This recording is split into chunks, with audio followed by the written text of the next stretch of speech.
கடவுளின் பெயரால் ஒரு கூட்டத்தினர் அந்த நாட்டில் இருந்த மக்களை தீண்டத்தகாதவர்களாக ஆகினாங்க. மற்றும் ஒரு கூட்டத்தினர் கொத்து கொத்தாக அந்த நாட்டின் பூர்வக்குடிகளை கொன்று குவிச்சாங்க. மற்றும் ஒரு கூட்டத்தினர் தங்களுடைய மதத்திற்கு மிக பெரும் அளவிற்கு மதமாற்றம் செய்தாங்க. இப்படி பல மதத்தினர் வந்து அந்த நாட்டில் இருந்த பூர்வக்குடியின மக்களை அழித்தொழித்தாங்க. அந்த மண்ணின் மொழியாக இருந்த நம்முடைய தமிழ் மொழியை அழித்து மலையாளம் எனப்படும் ஒரு புதிய மொழியுமே உருவாக்குனாங்க. கேரளாவின் வரலாறு என்ன? கேரளாவில் இருந்த நம்முடைய தமிழ் மொழி அழிந்து எப்படி மலையாளம் எனப்படும் ஒரு மொழி உருவானது? கேரளாவில் இருந்த தமிழர்கள் எப்படி மலையாளிகளாக மாற்றப்பட்டனர்? கேரளாவில் தொடர்ந்து 1000 ஆண்டுகளாக நடந்த அரசியல் என்ன என்பதை பற்றி நம்ம அடுத்தடுத்த பதிவுகளில் பார்க்கலாம். இதில் முதல் பதிவாக இந்த பதிவில் நம்ம கேரளாவில் இருந்த தமிழ் மொழி எப்படி அழிக்கப்பட்டது, யாரால் அழிக்கப்பட்டது, கேரளாவினுடைய வரலாறு எப்படி மாறியது என்பதை பற்றி இந்த பதிவில் நாம் விரிவாக பார்க்கலாம்.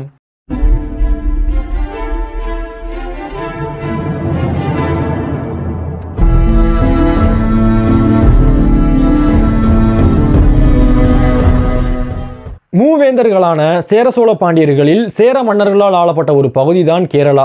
இந்த கேரளாவிற்கு அன்றைய காலகட்டத்தில் சேர நாடு எனப்படும் ஒரு பெயரும் இருந்தது. சேர மன்னர்கள் தான் ஆதி காலத்தில் இருந்தே கேரளாவை ஆட்சி பண்ணி வந்தாங்க. இந்த கேரளாவில் அன்றைய காலகட்டத்தில் முழுக்க முழுக்க நம்முடைய தமிழர்கள் தான் வாழ்ந்து வந்தாங்க. கேரளாவில் முழுக்க முழுக்க தமிழ் மொழி மட்டும்தான் பேசப்பட்டு வந்தது. பல தமிழ் இலக்கியங்களுமே கேரளாவில் ஏற்றப்பட்டது. இப்படி நம் தமிழர்கள் தான் அன்றைய காலகட்டத்தில் சேர நாடு முழுவதுமே வாழ்ந்து வந்தாங்க.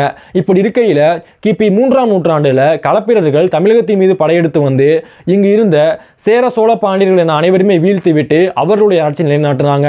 இந்த களப்பிரர் ஆட்சி காலகட்டத்தில் ஒரு மிகப்பெரும் மாற்றமும் நிகழ்ந்தது. களப்பிரர்கள் தமிழ்நாட்டினை 300 ஆண்டு காலம் ஆட்சி பண்ணாங்க. அவர்கள் ஆட்சி காலகட்டத்தில் வட இந்தியாவில் இருந்த ஒரு கூட்டத்தினர் சிறு சிறு குழுக்களாக பிரிந்து நம்முடைய தமிழ்நாடு மற்றும் கேரளா பகுதியில் குடியேற ஆரம்பித்தாங்க.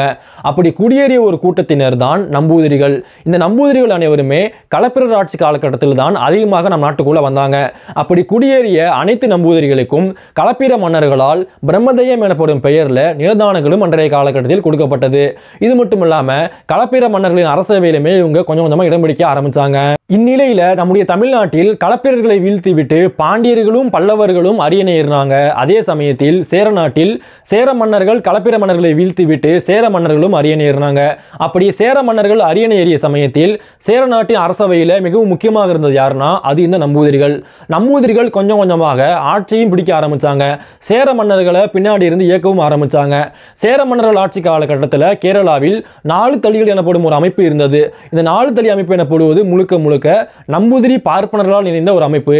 இந்த 4 தளிகள் எனப்படும் அமைப்பில் இருந்துதான் சேர மன்னர்கள் ஆட்சியுமே பண்ணி வந்தாங்க. இவர்களை மீறி அன்றைய காலகட்டத்தில் எதுவுமே பண்ண முடியாத அளவிற்கு நிலைமையும் இருந்தது. இப்படி ஆட்சியையும் அதிகாரத்தையும் கைப்பற்றிய இந்த நம்பூதிரிகள் அடுத்ததாக நம்முடைய தமிழ் மொழியின் மீது கை வைத்தாங்க. தமிழ் மொழியை அழிப்பதற்காகவே மணிப்பிரவாளம் எனப்படும் ஒரு புதிய முறையை கொண்டு வந்தாங்க. இந்த மணிப்பிரவாள முறை அப்படின்னா என்னன்னா, முத்தையும் மணியும் ஒன்றாக கோர்த்து கட்டினால் மாலை எப்படி அழகாக வருமோ அதுபோல தமிழ் வார்த்தைகளையும் சமஸ்கிருத வார்த்தைகளையும் ஒன்றாக சேர்த்து இலக்கியங்கள் எழுதினா அது மிகவும் அழகாக இருக்கும் என கூறி அன்றைய காலகட்டத்தில் இருந்த நம்பூதிரிகள் மணிப்பிரவாள முறையை கொண்டு வந்தாங்க. இதற்கு அவங்க உதாரணம் காட்டினது என்ன அப்படின்னா, சங்க இலக்கியங்களே இந்த மணிப்பிரவாள முறை இருந்தது அப்படின்னு உதாரணம் காட்டினாங்க.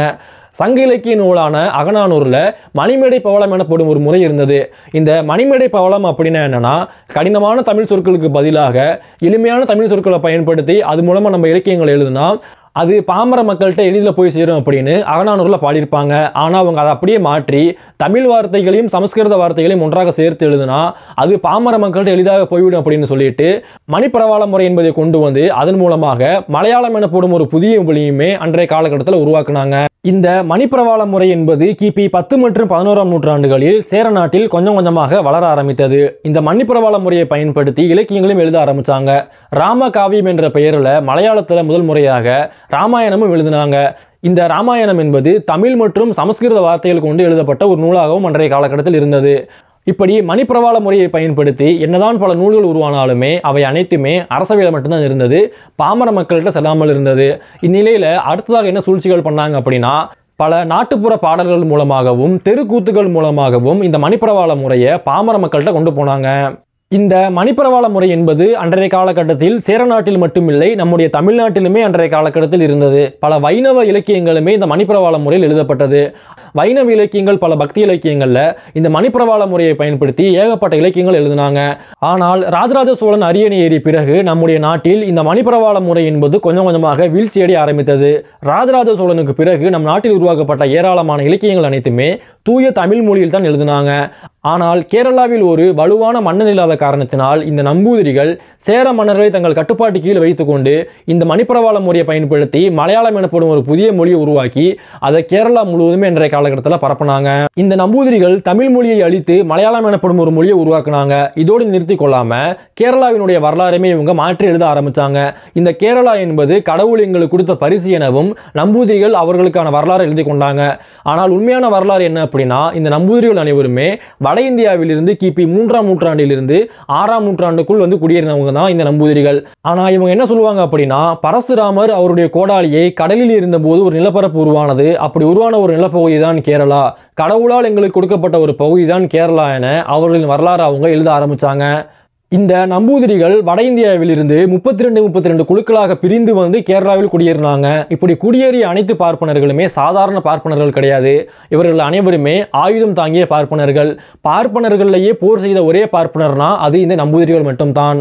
இந்த நம்பூதிரிகள் கேரளாவில் குடியேறிய சமயத்தில் இவங்க பல கல்வி சாலைகள் அமைத்தாங்க. அப்படி கல்வி சாலைகள் என்ன சொல்லிக் கொடுக்கப்பட்டது அப்படின்னா, வேதங்களை கற்றுக் கொடுத்தாங்க. இது மட்டும் இல்லாமல் ஆயுத பயிற்சியுமே வழங்கி வந்தாங்க.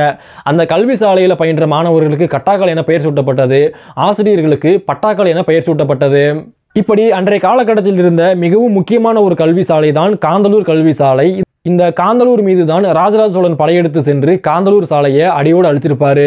இப்படி அன்றைய காலகட்டத்தில் இந்த நம்பூதிரிகள் ஆயுத பயிற்சியுமே கொடுத்து வந்தாங்க. இப்படி வட இந்தியாவில் இருந்து கேரளா பகுதியில் குடியேறி முதலில் அங்கிருந்த ஆட்சியாளர்கள் தங்கள் கீழ் கொண்டு வந்தாங்க. அதன் பிறகு அங்கு இருந்த தமிழ் மொழியை அழித்து மலையாளம் எனப்படும் ஒரு புதிய மொழியை உருவாக்குனாங்க. இந்த மலையாள மொழி என்பது வெறும் 50-100 ஆண்டுகள்லாம் உருவாக்க கிடையாது. பல நூற்றாண்டுகளாக உருவாக்கப்பட்ட ஒரு மொழி தான் இந்த மலையாள மொழி. கிபி 17ஆம் நூற்றாண்டில் தான் மலையாள மொழி என்பது முழுவதுமாக ஒரு மொழியாக மாறியது. அதற்கு முன்பு வரை தமிழ் மொழியிலிருந்தும் சமஸ்கிருத மொழியிலிருந்து தான் பல சொற்களை கடன் வாங்கி கொண்டிருந்தாங்க. இன்றுமே மலையாள மொழியில் ஏராளமான தமிழ் சொற்கள் இருக்கிறது. ஆனால் இன்றைய காலகட்டத்தில் மலையாள மொழிக்கென தனியாக இலக்கணங்களும் இலக்கியங்களுமே இருக்குது. கிபி 12ஆம் நூற்றாண்டுக்கு பிறகு இந்த கேரளா பகுதி என்பது முழுக்க முழுக்க நம்பூதிரிகள் வசம் சென்றது. அதன் பிறகு அவங்க தான் தொடர்ந்து 8 நூற்றாண்டுகள் ஆட்சி பண்ணாங்க. இந்த நம்பூதிரிகள் ஆட்சி காலகட்டத்தில் ஏராளமான கொடுமைகளுமே அங்கே நடந்தது.